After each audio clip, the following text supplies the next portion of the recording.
everybody. Welcome to Camel City Chat. I'm John McPherson, and I'm here with David Daggett. Now, I know you, and I've known you a long time. So I think maybe you knew my dad first before me. That's correct. Yes.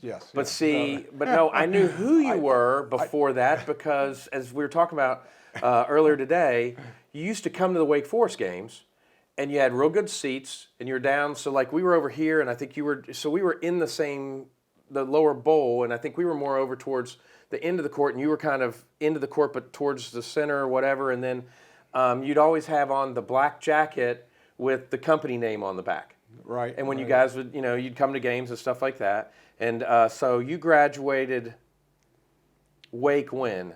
Wake Forest Law School in 1985. In 85, and I graduated from McGinnis in 86 and then went to App. Yes. All right, so if you don't know who David is, you're under a rock. So we're going to talk about everything. But I start out with a couple of questions to get it going, and then, we get to the hard stuff of who you inherited your dad's, finger pointing and stuff like that, because I can do it. I'll show you. Well, I know. You knowing my dad first before me, I don't know if that hurts my reputation. You ready? Or hurts his. I can do it. Yeah, I can do it. You got to get the finger out like that. Yep, right. So we're going to talk. So the first one is, where are you from, and how long in Winston? So I was born in the Midwest, in Waterloo, Iowa. Lived in Iowa, Michigan, Illinois, Indiana, back to Illinois, and then came to law school at Wake Forest in North Carolina. You're a Sycamore. Indiana State University Sycamores. Yep. Yeah, in fact, We're not talking about their football team performance this week, but you're actually playing Montana next week, so I'm excited about that. Okay. I not only am I a Sycamore, I was, at that time, the mascot was an Indian chief. Right. And I was the Indian chief. So I was the chief of the tribe. Yes. Wow. Okay, so you were, all right, so I did that in high school and was going to try out for it at Appalachian, decided not to because I met the kid that wanted to do it, and I don't do well when I'm in competition. It's not fun to meet the people. But so we had huge competition for Indian chief. So that's freaking awesome. Yeah. Right. People don't understand. Now, was there a uniform that you wore? No, very unique for mascots around the country because most mascots have a full uniform. Right. And they're anonymous people right. underneath. I was not anonymous. I had war paint, headdress, right. and Indian clothing. Right. But I was not anonymous. Right. So people knew who I was everywhere I went. Yep. So McGinnis, we had the head. So that was that. But it's a lot of work. So that's my only varsity. That's my only varsity letter was in cheerleading. So everyone now knows that. Thanks, David. But no, so you moved around a lot.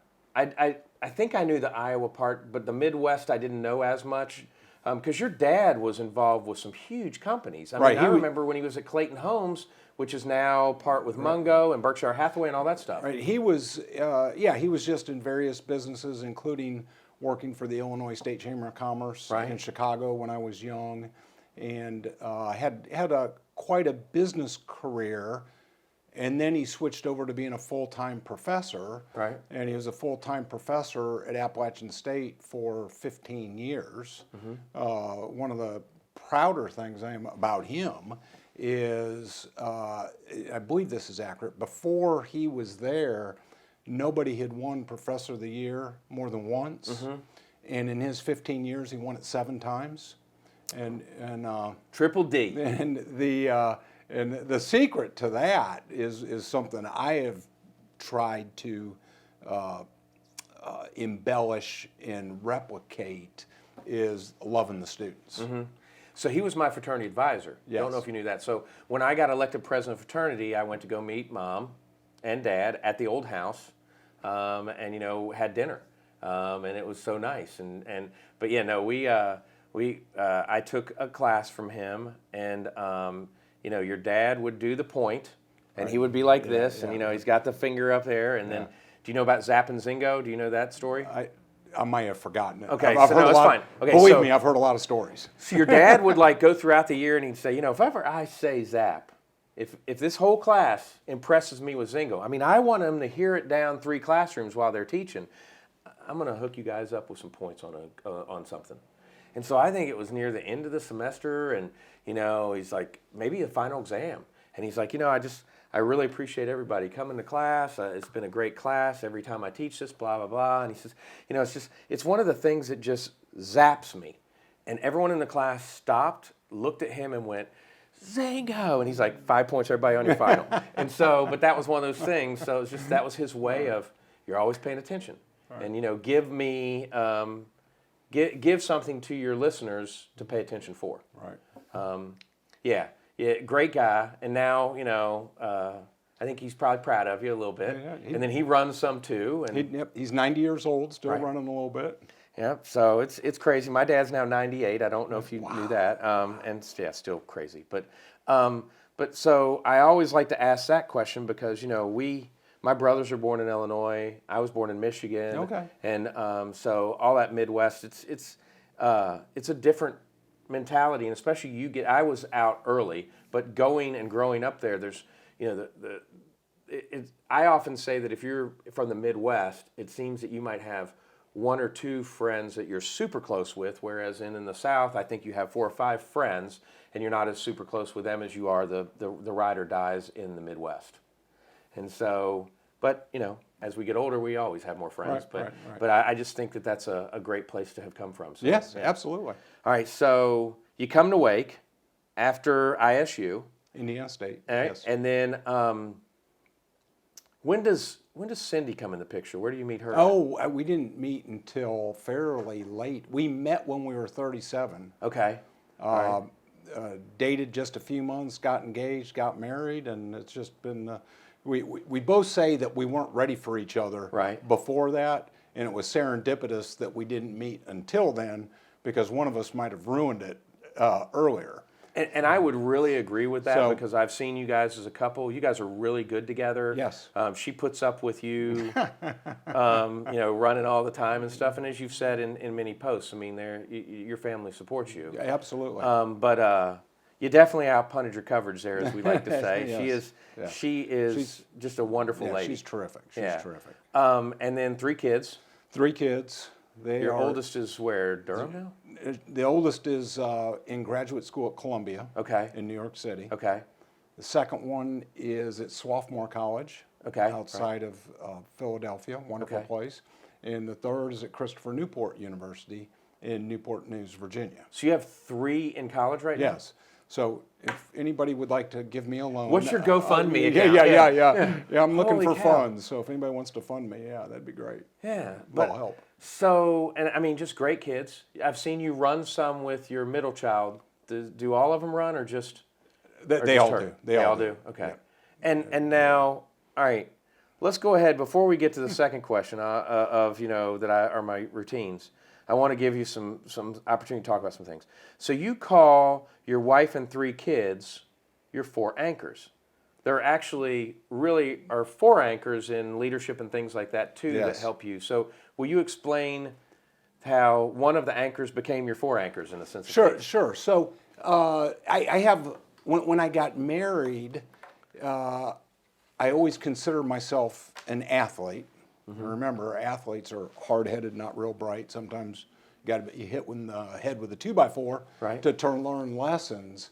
But I was starting to struggle with put an awful lot into my career, put an awful lot into my physical fitness and athletic achievements, put an awful lot into various community activities, and put a lot into my family. So the 4 anchors is a double entendre. It's Cindy and the 3 kids, and then it is also a filter for me that we take. Most of us just go through life haphazardly pursuing goals and doing things.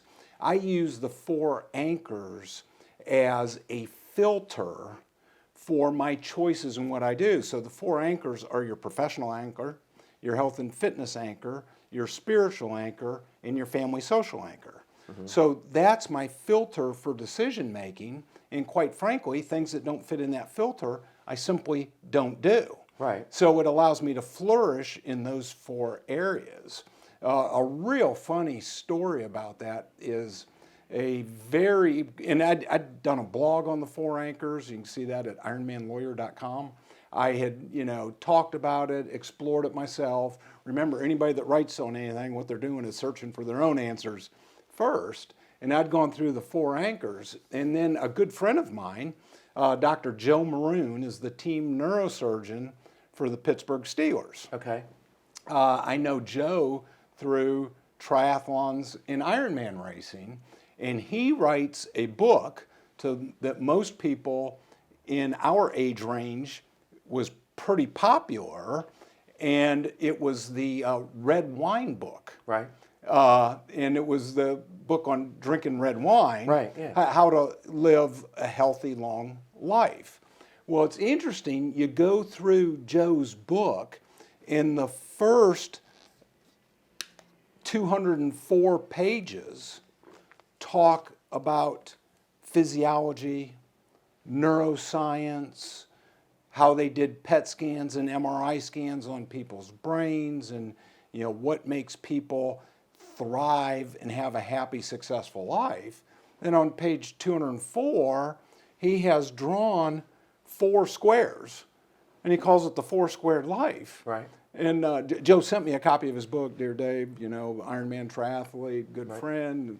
I called Joe, what's the deal? Page 204 of your book has a square, and it has on it professional, health and fitness, family, and spiritual life. Should have been page 1. I said, you stole my stuff. And he says, did you copyright it in a book? And I said, well, and he said, it's my stuff now.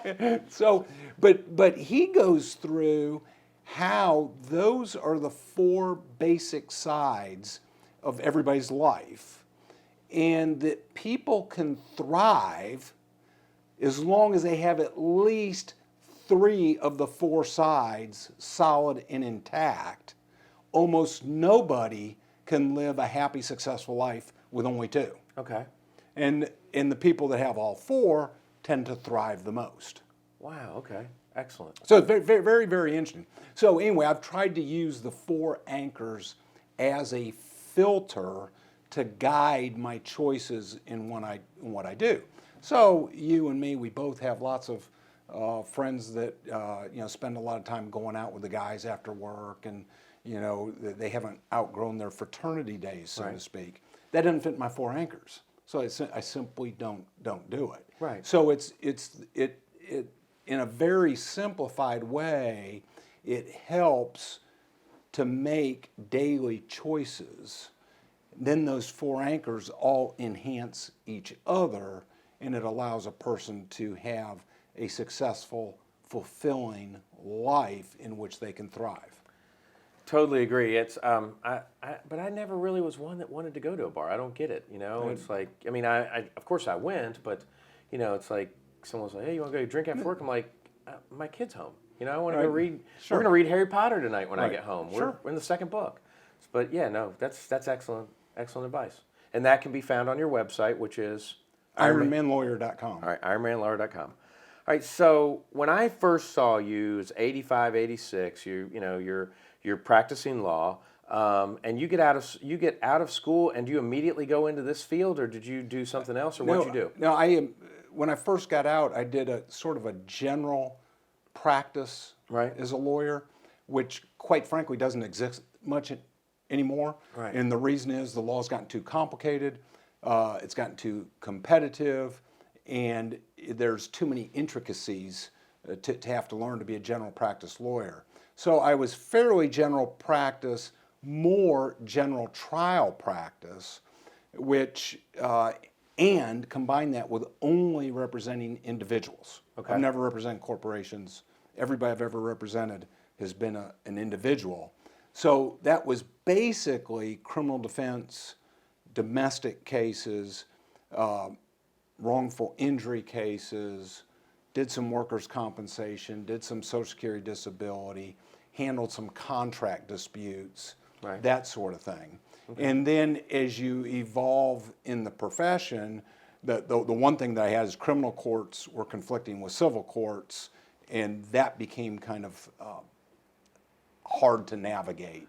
So slowly narrowed down what I did and what I like to work on. It is interesting, isn't it, that you come out and then all of a sudden someone else has a plan for you and it just falls right in your lap. Yeah, perfect. Yeah. And I want to come back and talk to that a little bit. I want to ask our second question, which is, what's your favorite place to eat? Oh, that was just the first question? Yeah, that was the first question. You'll see. Yeah, that's why I have notes for you. First time. Place to eat. Favorite place to eat, yeah. That's not a fair question. All right, so you're allowed to take the mares. All right, how about this? No. Where's the last time you and your wife had dinner out?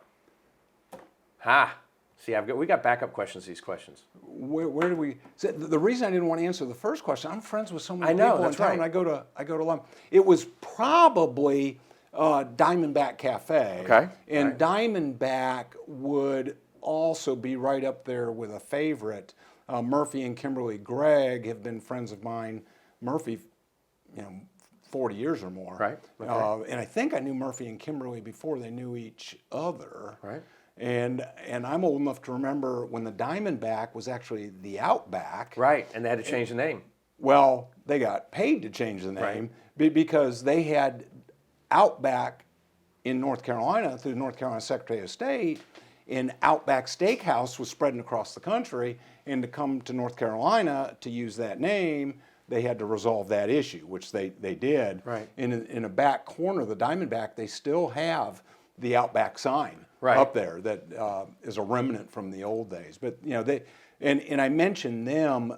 They've been part of the community. They've been part of that neighborhood, and they've survived ups and downs. And they do stuff with runners. Absolutely. I've done a Shamrock, a little 5K there or something. They support the athletic community. They're big with the community health center. A lot of charitable organizations. But and they've survived the ups and downs, and I forget what Murphy told me.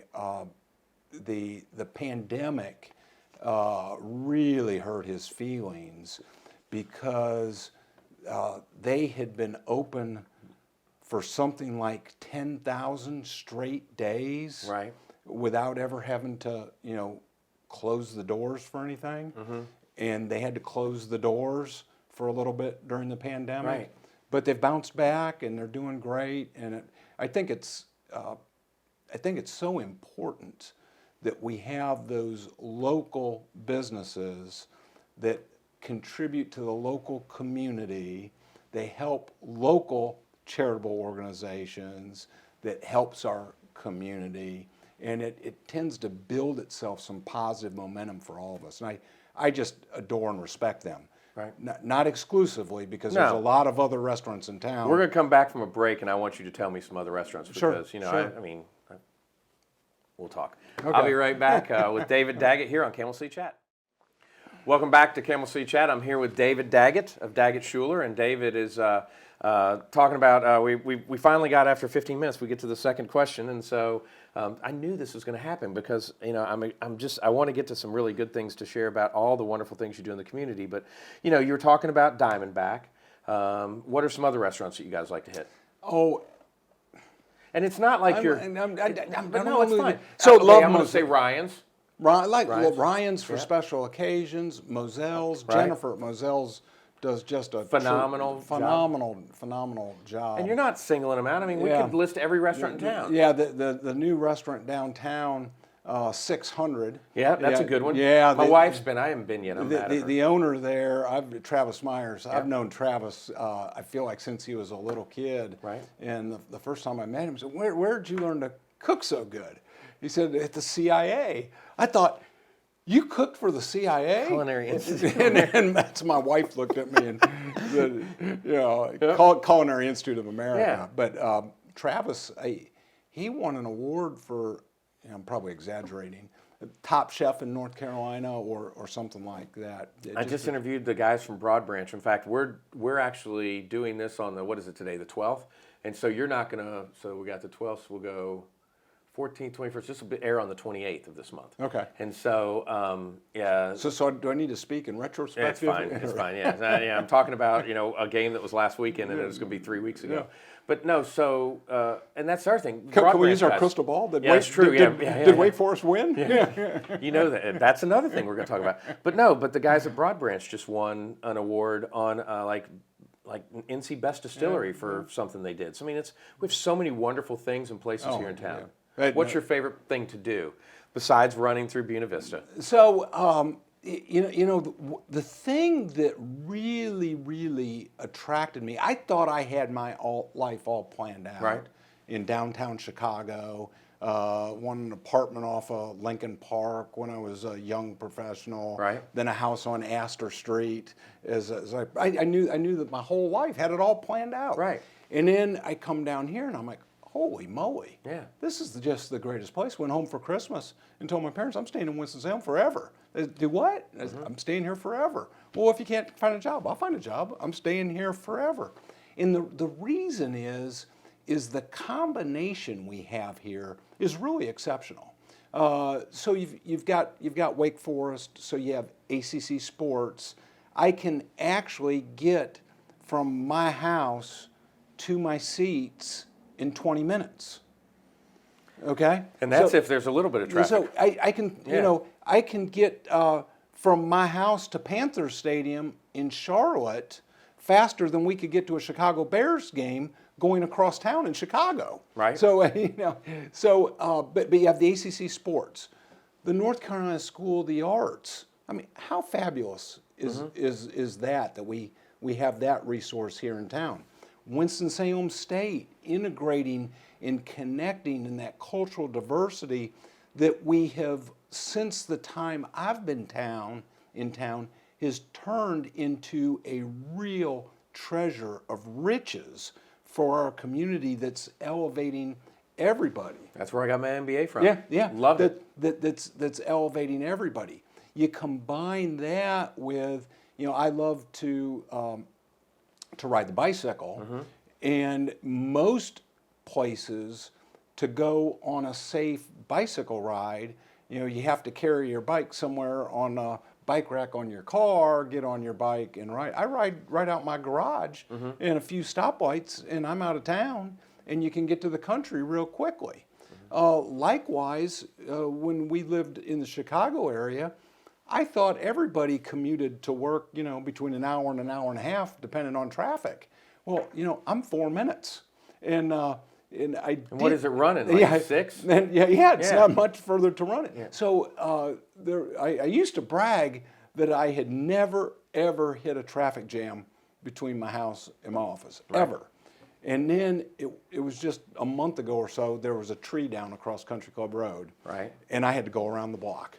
And so, oh my gosh, Dave, this is horrible. Just terrible. But what a beautiful place Winston-Salem is, that you can live in a place with all those resources, all the arts we have in the community, the downtown, which has really revitalized itself, the School of the Arts, Wake Forest, the mountains are close. I think I should work for the Chamber of Commerce. Well, and that's the thing. I mean, even let's talk about training wise. I mean, you have flat areas of town, but I mean, you go into Arbor Run in Louisville. I mean, holy cow! I mean, we call that one AR1.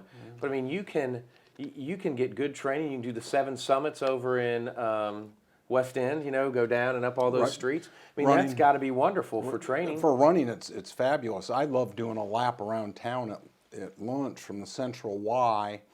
And I can run down through Old Salem, Salem College, Greenway, up through the Winston-Salem State campus, through a little bit of East Winston, through downtown, and back to the Central Y.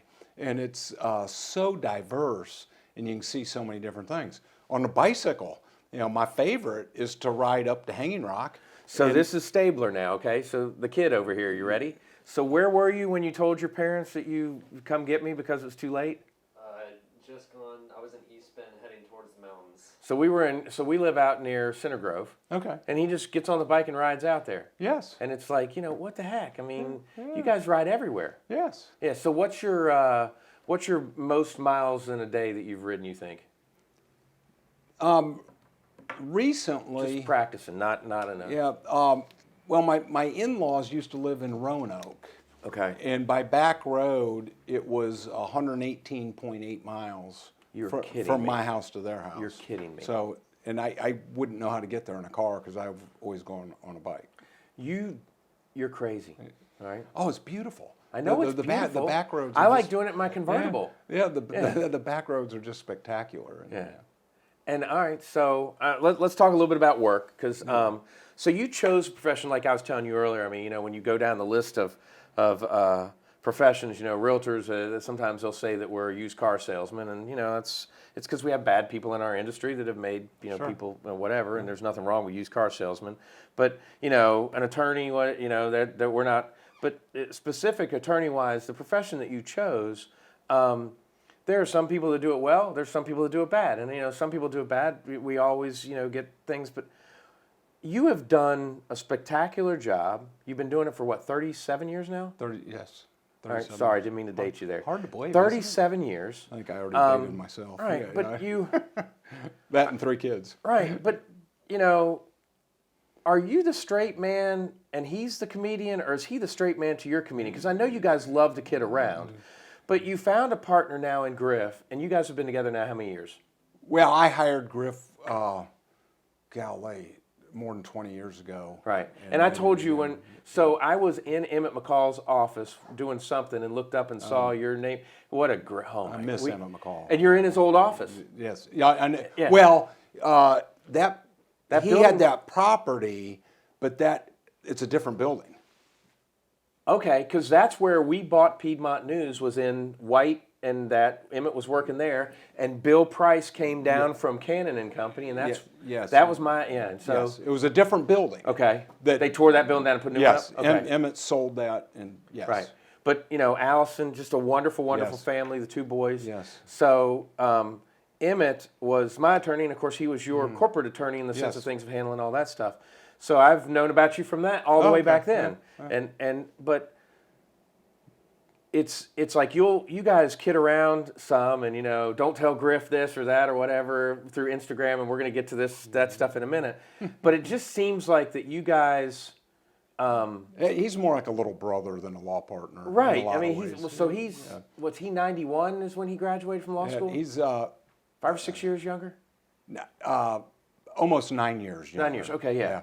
I'm the same age as his older brother. Okay. If his older brother Ted didn't condition him properly, he probably couldn't have put up with me. Okay. So, I give Dr. Ted Shuler in Roanoke, Virginia. Give him a lot of credit. All right. So I am 9 years younger than my closest sibling too. Oh, So I okay. know exactly what Yeah, Griff went through. yeah. But so you guys formed this partnership, and it's done well. Go to their website. It's DaggettShuler.com. Daggett Shuler Law. That's why you're here. Yeah. DaggettShulerLaw.com. Check it out. Stabler will put a click and a link and all that kind of stuff. But so in this profession, and you have about a good team of people in that building. And I was talking to one of your team earlier before this, and she and I are laughing, and she goes, "Yeah, every morning at 4:30." I said, "I know this is probably being recorded, so I'm going to say what you probably want to say. He's crazy." And she smiled and said, "Let me get him for you, John." But so when I call in, someone immediately answers the phone. That's on purpose. I know that. You guys have set it up that way. I'm always going to talk to an attorney when I call in for my first consultation, et cetera, and all that kind of stuff. That consultation, you have it set up a specific way. And then where do we go from there? What question are you getting to? Yeah, where do we go from there? Because I really want you to share the successes of what you've done. You have, I listen to all the horrible things Alex Murdaugh has done down in South Carolina in those podcasts and stuff like that. Right. You are taking people that have been wronged by businesses, other attorneys, whatever that is. Tell me stories so people know about you. No, that's interesting. Everybody we represent is an individual typically going through the worst thing that they've gone through in their life. They're disabled and they're denied their Social Security disability benefits. Now remember, on your FICA, on the back of your paycheck, part of your FICA is an insurance premium. It's just the government has the insurance policy. Most people don't realize it. You're paying a premium every month for disability insurance with the government. That's Social Security disability. The government's just like dealing with any other insurance company. No. They're slow to pay, no. and usually the answer is no. Right. So we need to help those people, and many people are simply, month to month, good, honest, hardworking people, that something just knocks them off track. They need somebody that cares about them, is going to take their side, advocate for them, and get them a result. So Social Security disability, workers' compensation when people are hurt at work, wrongful injury, whether that's from getting hit by a tractor trailer or a construction accident or whatever that might be, is taking and putting those pieces together with a focus on caring about that individual and doing the best job possible for them. And one of the fascinating things is colleagues, people in our office are always a little bit amazed, but outsiders really have a hard time believing it. We survey all of our clients at the end of the case, and it is rare, as in almost never, that the client says anything about the money or the recovery that they received. It's almost always they treated me with dignity and respect and helped me put my life back together. They were professional and caring and helped me get back on track. I had this problem, I didn't know how to solve it. They were able to solve the problem and get me back on track. And that's why I worded the question that way, because it all starts with that initial phone call. That's something we remind ourselves of over and over and over. We have it on the wall inside our office, the inside of our stairwells, which is where clients really don't go, but they're a little bit like locker rooms with great big signs up there with famous quotes on teamwork, on service, on excellence, and how you continue to do that, not sometimes, but every day, every day, every day, to the people that need us. I want to take a break. It's time, and then we'll come back, and I want to talk a little bit more about that and get into, maybe some things that you kind of surprised you and how you were able to help people out, if you can share some of that, okay? Sure. We'll be right back with our guest, David Daggett, here on Camel City Chat. Welcome back to Camel City Chat. I'm John McPherson. I'm here with David Daggett. We were talking a little bit more about Daggett Shuler, and of course you can find them online at daggettshulerlaw.com. And the other thing that, maybe a lot of people don't know is, besides you being the athlete, cheerleading mascot in college, your partner's a soccer player. Division, Griff Shuler. 1AA or Division 2? He was a Division 2 soccer player. Right. He was an academic All-American. Right. And he's in the Hall of Fame at King College. Right. Yeah. So I'm the second class athlete at our law firm. Yeah. Well, you guys, take him out for a run, see who wins. But so when we talk about the field of law that you're in, it is truly one of interacting with people. So maybe what are things that you found over the years that have helped you empathize, or something, maybe a tip for people? And then have you got a case that you like, even after we did it, I still can't believe that it was so successful for them and the results they needed? Yeah, it's interesting. The tip, and I talk to young lawyers frequently, is you've got to have a passion for what you do. Right. Because if you have a passion, then you care, and it's not a job. So you have to have a passion for helping people, individuals, one at a time, and helping them with their problem and get that problem resolved. And it's the whole spectrum of things. One time handled a case for a dental assistant who knew my paralegal and was in an accident that wasn't that big, but the insurance company had stuffed her. And she said, my paralegal says, will you handle her accident case? I said, well, okay, it's small, but yeah, sure, I'll handle it. Well, little did I know, I had to end up actually trying the case in front of a jury.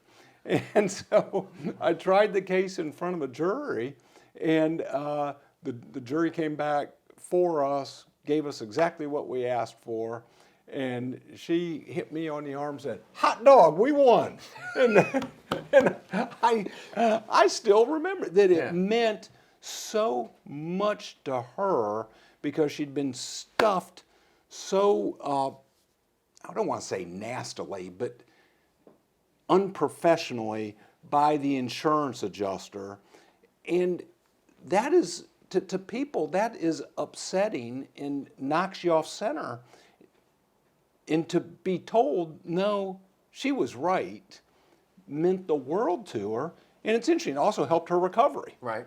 That she was, so she, and, you know, it wasn't the biggest case in the world, but that was fine.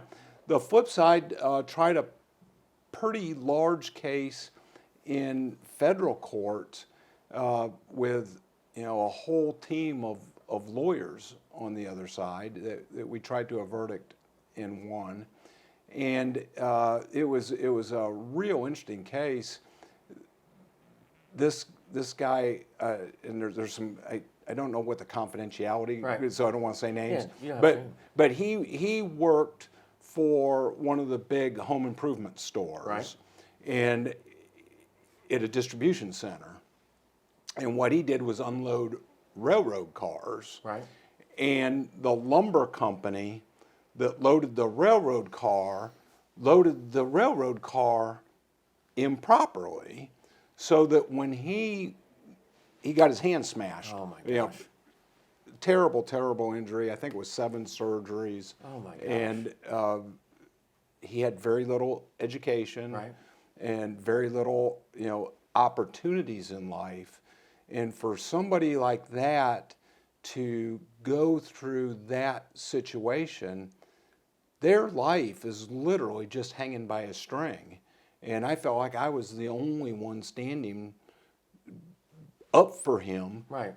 And to put the pieces back together so that he could move forward and thrive with the rest of his life. Mm-hmm. And we were able to do that and win the case fairly substantially. And do you help them afterwards too? I mean, if I win a large judgment, are you able to help them get it so that they don't, you know, buy the Lamborghini and the house? And not that typically doesn't happen. But right. yes, we counsel them.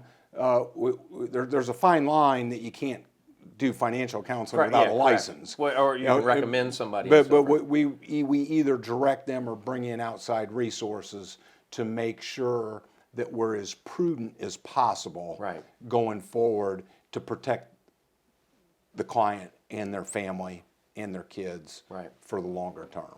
Yeah, I mean, you know, we're not allowed to be attorneys as realtors. Yeah. So it's I mean, and again, I take that responsibility very, very deeply, that my job is to look out for your best interests, not just today, but tomorrow and into the future, for whatever the unfortunate circumstance had caused you. Yeah, hence the reason I asked that question, because I knew that probably you guys would do something like that. Yeah. And I want to take you back a little bit.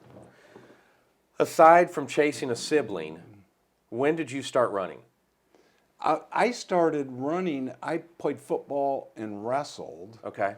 And I actually, my dad had back surgery when I was 12, 13 maybe. Okay. And believe it or not, jogging was not a thing. No. People didn't run back then. There was that guy up in New York State that started the running thing. Jim Fix. Yeah. And my dad, after he had surgery, the doctor says, look, you know, with this back surgery, you need to keep your weight under control and these sort of things. My dad says, well, what do you recommend? The doctor says, well, there's this new thing called jogging. And you know, the question is, well, how do you do it? You know, strap on the shoes. Put on shoes, and you know. So I started with him up and down the driveway, then out a little bit, and that kind of started my running. Running for me was to augment fitness for wrestling and football. Right. Fast forward, you know, you get out of college, and the opportunity for competitive sports, particularly, you know, wrestling and football, are non-existent. Looking for a competitive outlet. I did a triathlon the way most people started triathlons back then. Right. Somebody dares you the night before, right. And you show up and go do a triathlon. And very, very interesting that I was not very good, but I did not have a glaring weakness. You realized you could do it.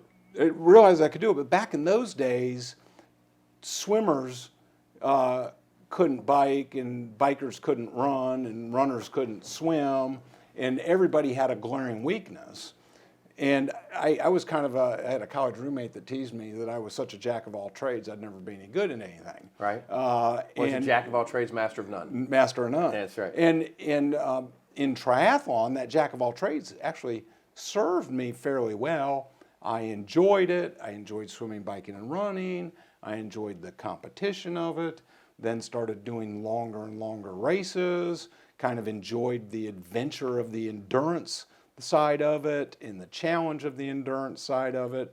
And now, 41 years later, over 200 triathlons, 30 at the Ironman distance so far.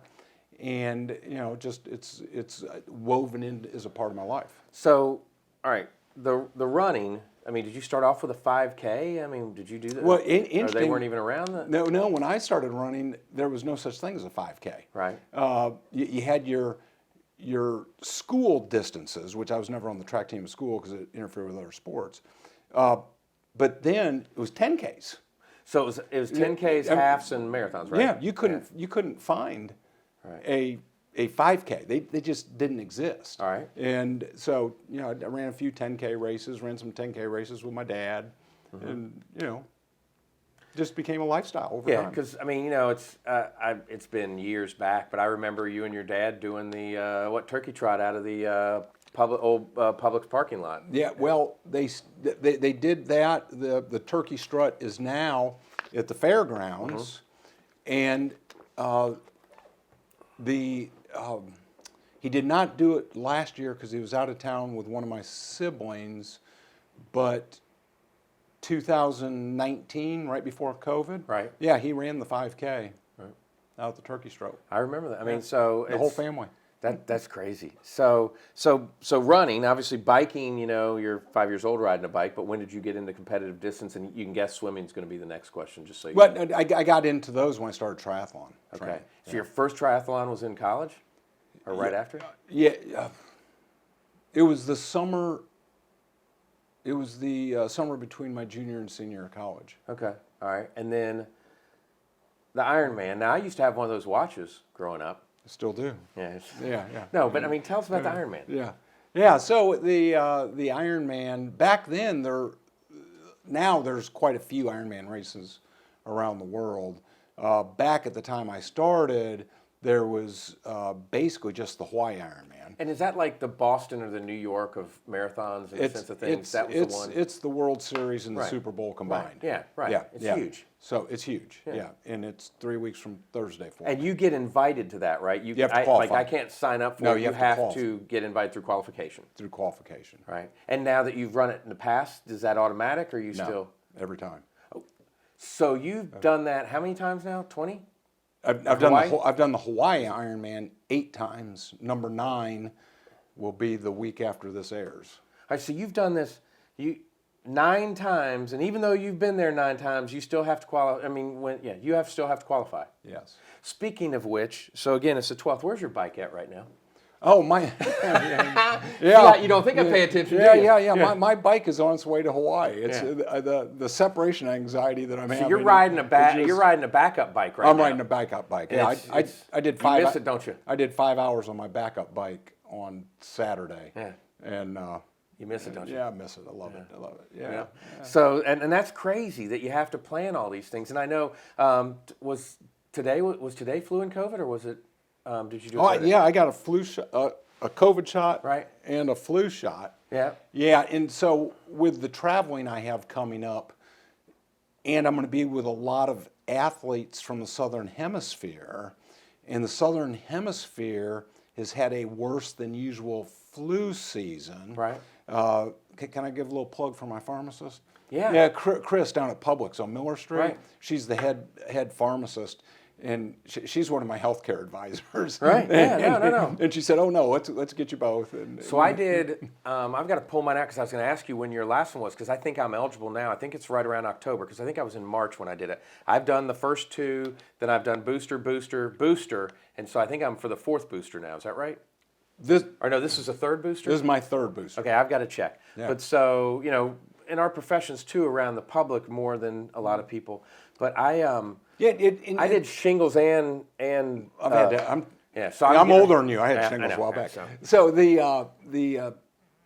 other thing that I think is important, and I personally take seriously, is that I interact with a lot of people professionally, and I feel like, regardless of how I feel about COVID and vaccines and everything else, I have a little bit of an obligation to make sure I'm protecting other people because I'm seeing lots of people, and I don't want to be the bad guy who's hurting somebody. Right. So, yeah. No. It's and you know. Yeah. So your dad's 90. Right. Your mom is significantly younger. yes. Yes. Right. Well, my dad's 98. Yeah, right. I'm not going to be around my dad with the chance that I could get it. Sure. Yeah. And so we got a minute or two. Then we're going to go to our final section. But I want you to think about an Ironman memory. And then I might ask you what your slowest marathon is so that I can tell you how bad mine was. And we're going to be right back with more Camel City Chat after this break. Welcome back to Camel City Chat. I'm John McPherson, and I'm here with David Daggett. We have talked about family. We've talked about, gosh, you know what? We're doing the pillars, aren't we? We've talked about family. We've talked about your profession. We've talked about your athleticism. Now let's talk about the one that means the most to me because I know you care. First of all, I know you have a strong faith in God. You're an usher, Sunday school teacher at your church. Yes. I've done a little bit of everything at church. Right. And then, but giving back. Because no one cares how much you know until they know how much you care. And so 30 years ago, you decide, and there were things all around, you start this thing called Safe Sober Prom Night. And then it's since morphed into, hey, let's just be safe and sober. Right. So tell me about that. You know, Angela Calamaris, my former partner, yes, she kind of liked you and helped you out with that stuff too. So tell us about that, and then I'm going to ask you to talk about all the other charity stuff you do too. Right. So it was interesting. When I got out of school, I was young and idealistic, weren't we all? You're still both, but go ahead. And it was interesting at that time. What I saw in the business community, I didn't like. In that, we had some economic disparities with young people, and young people needed a hand. And businesses were quick to donate some money. They weren't so quick to get out there themselves and give a piece of themselves. And I thought, you know, what can I do? I spoke at a couple schools on drinking and driving and those sort of things because as a young lawyer, handled some DWI cases, and I saw where lives were shattered on both sides. The person that gets in trouble, a young person who really puts a damper on their future career real early. On the other side, you know, lives lost and people severely injured. And those lives are shattered and can't be put together. And I thought, you know, this is kind of a unique thing where maybe I can make a little difference, create Safe Sober Prom Night. Little did I know it would catch on. And we kept building it and ended up Safe Sober Prom Night has reached more than 600,000 students. And that's that last question I told you about. I want to know in the end. Okay, yeah. well, you can ask me any question you want. Yeah, but no, I mean, it just blows me away. 600,000 and kids. then, you know, and then we get hit by the pandemic. Right. And schools aren't having outside speakers coming in. And, you know, some of the other things going on in society, trying to get volunteers in schools a little bit more difficult. So we kind of morphed Safe Sober Prom Night into Safe Sober, which is we probably should have done it.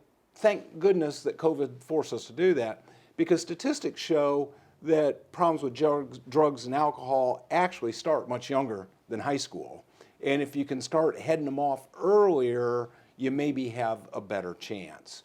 And so we're now doing all sorts of initiatives, but one is through the YMCA. Right. And going to various Ys and meeting with grade school and middle school students who see drugs and alcohol at those young ages. And the thing that I've been so proud about is when we first started the program, I would literally have to grab a kid's hand and have them sign the pledge because it wasn't the cool thing to do. Right. And here, 32 years later, I show up with a Safe Sober T-shirt, and I got to tell the volunteers, get ready when the bell rings or whatever, right. because there's going to be a stampede coming. And kids take those shirts, they put them. I shouldn't hit the microphone. You're fine. They put them right on like a badge of honor, right. and it means something to them. And it's kind of transcended Safe Sober into a program of leadership, guidance, and direction for our young people.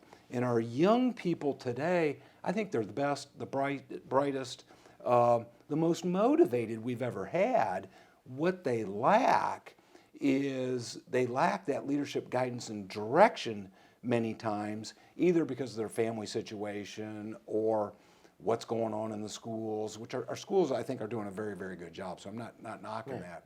But it's just a different world out there than when I grew up. And they take that leadership, guidance, and direction, and hopefully we put them on track. And I tell people, from a very, very selfish point of view, we're making the community better for the future, the community that we live in. And don't you think the dialogue that happens when I get home wearing my T-shirt starts a conversation? It sure does. And then you can, that may even be going into, let's talk about sex, let's talk about this, whatever, because the door's been open. My kids, when I was driving them to preschool, they'd get a lecture in the car. We're going to talk about sex, drugs, and alcohol, and start when they're 3 years old. So I'll ask Laura, my daughter. I should have started with you. Yeah, I'm like, hey, you want a beer? No, Dad, I'm not drinking a beer. Good answer. The question that I will get to here in a minute is what do you want to be remembered for? And I really kind of want you to touch on. I want you to reflect back and think, how many lives do you think you've saved in that sense? It's interesting. The critics. Right. Because you can't count what didn't happen. Right. Yeah. And so the critics say, why do you do all this? Why do you spend all this time? Why do you spend all this money? And I said, look, go ask the teachers, ask the administrators, ask the school board, ask the superintendent. How you like her? My goodness, she'll be on in 2 weeks. She's awesome. Yeah, she's terrific. Man. Ms. McManus, I think, is doing a wonderful job with our school system. I'm so proud of her. But you ask them, they will guarantee you. But it was interesting, a few years ago, I finally got my one. Right. Is we did a program up at a school out in the county, and we combined, you can't go in and just say, don't do drugs and don't do alcohol. That doesn't work. But we talked about, their future and what are the building blocks of the future and what are the things that can knock you off track for your future.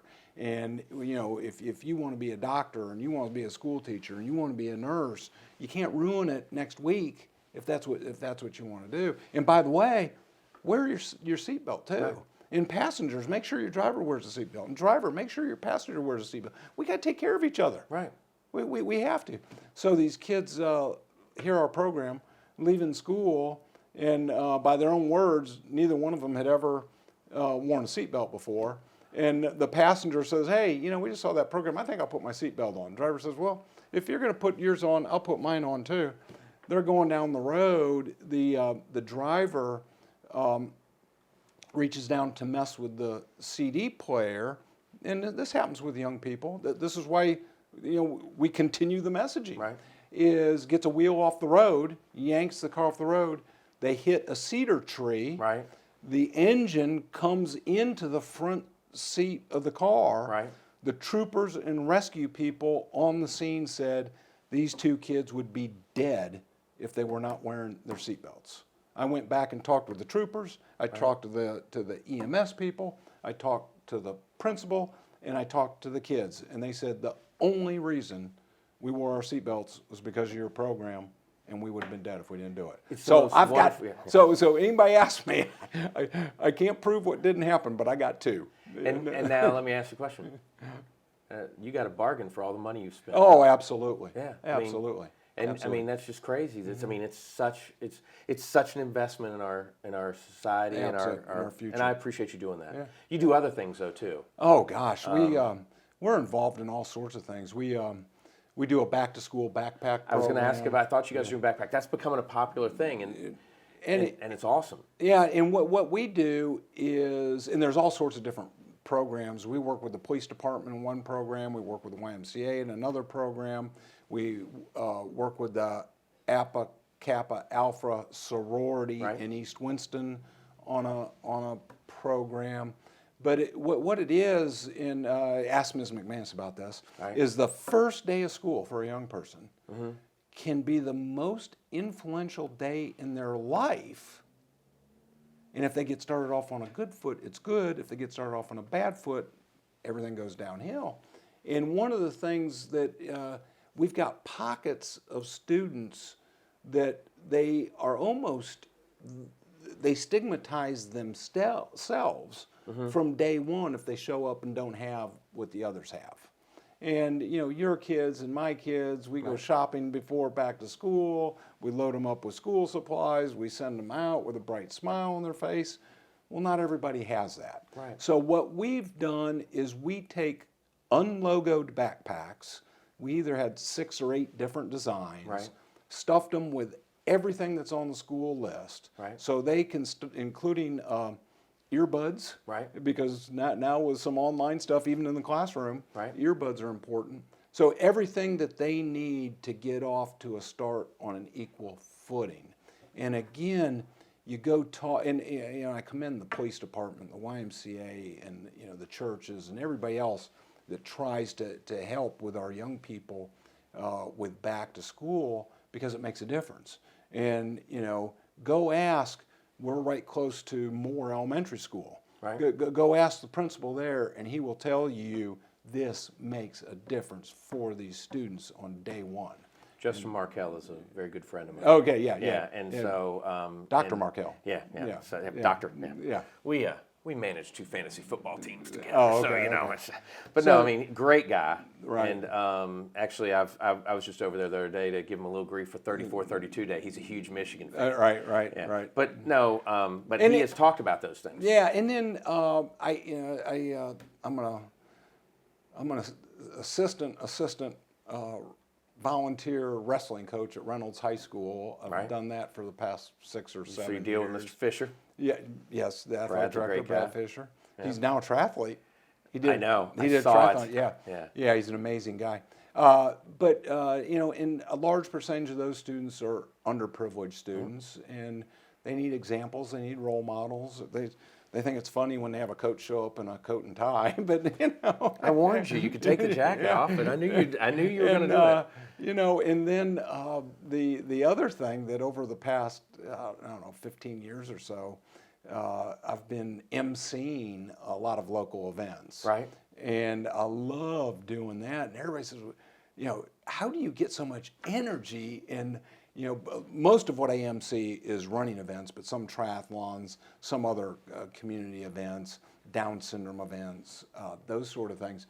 But I love seeing the human face when somebody crosses a finish line. And the best seat in the house is to be the MC and the finish line announcer. And you talk about something that gets me juiced up. And I will only do that, there's a caveat in there, I will only do that for nonprofit organizations and local organizations where the proceeds stay here and make our community better. Well, I think you're going to take my job, that committee we were on, we do it next year. I was the MC this year. We're going to schedule it so you can do it this year. That was a lot of fun. Yeah. The Nailed It 5K. Yep, Nailed It 5K. Terrific first time event. And in fact, Ms. McManus told me the next week. Next year. Yeah, she told me it was a fabulous event, and she's going to come back and run it. Yeah, well, I'll make sure and remind her that you were involved in that and you really helped out the Home Builders Association. All right, so we've run out of time. I do want to say that I appreciate everything you do for our community and say thank you. I appreciate the community gives back to me much more than I give the community, so I appreciate it. Well, next time you're running, make sure you run down Smitty Notes Way, because Jeff Smith, of course, as you very well know, is a friend of our show. He helps sponsor us. We trade stuff back and forth, and I always like to mention him. Check out Smitty Notes. Absolutely. But now with you, we can go to DaggettShulerLaw.com. Yes. We can get to Safe Sober from there. Well, you can also go to SafeSober.com. Right. and learn more about it. To get involved, you can go to any of those and tell people, fill out the info. I want to be involved in this and help out because you're always needing volunteers. Yes. And I just want to say thanks. Yeah. I really appreciate you. Yeah, doing it's this, good. man. It was And so awesome. You've grown up to be a fine young man. Every once in a while. There you have it, folks. But no, please tell your wife I said hey, and your parents and your siblings. But I'm just. I feel very lucky to have you on and talk about these things and let people know why you love Winston. I mean, that part that you said in the beginning is a sound clip we should use on Instagram. No, I love Winston-Salem. Absolutely. Yep. Well, all the best. We'll be back next week with more Camel City Chat.